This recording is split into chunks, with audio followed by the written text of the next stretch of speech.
where do you see NorthIsle fitting into, I guess, a macro scale of supplying the industry, supplying the world? Yep. And that there's no exaggeration in that because it's such a demand.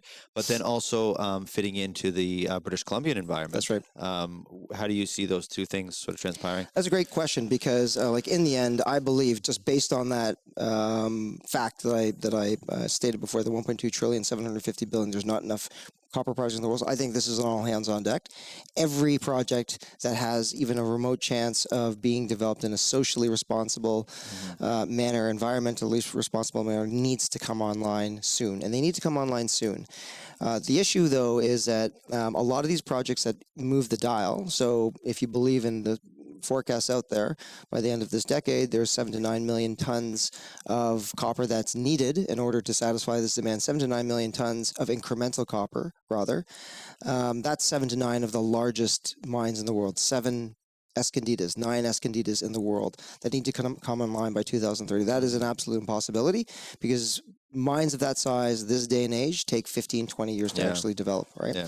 So what's going to happen is you need to see this incremental production that's coming from anybody that has that license to do so. So what is that license generated from?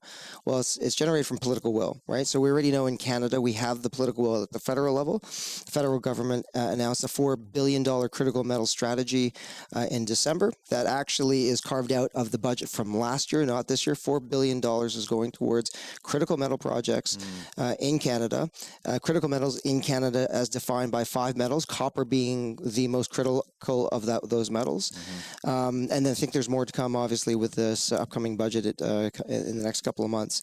On the provincial level, we've received nothing but support from the approach that we have progressed. I think Nick had explained this before around our First Nation relationships and agreements and how we view them and their land as it relates to our project. So to make a very long story or agreement short, we recognize that this is their land. This is something that we would need their ultimate consent.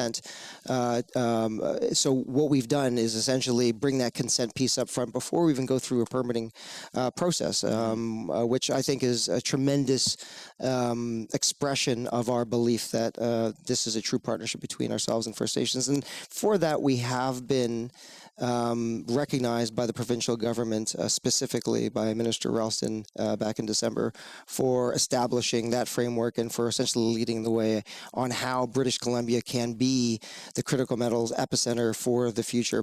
And then, of course, on the regional level, I think there's a lot of questions around Vancouver Island. We're on the north end of the island. It's been industrialized for over 100 years. The history of that area has been always mining, fishing, and forestry. In fact, there's actually a day that celebrates that in Port Hardy, which would be effectively our hub camp for it's not even a camp, it's a beautiful town for the project. And people from all the way from the NorthIsle MLA, who also happens to be the NDP party whip, has expressed very public support for our project, right? Yeah. So I think this is a real opportunity for that part of the island, our province, and then of course our country, to really define and to uphold that intersection between reconciliation and critical metals. Like these are very strong political points that have been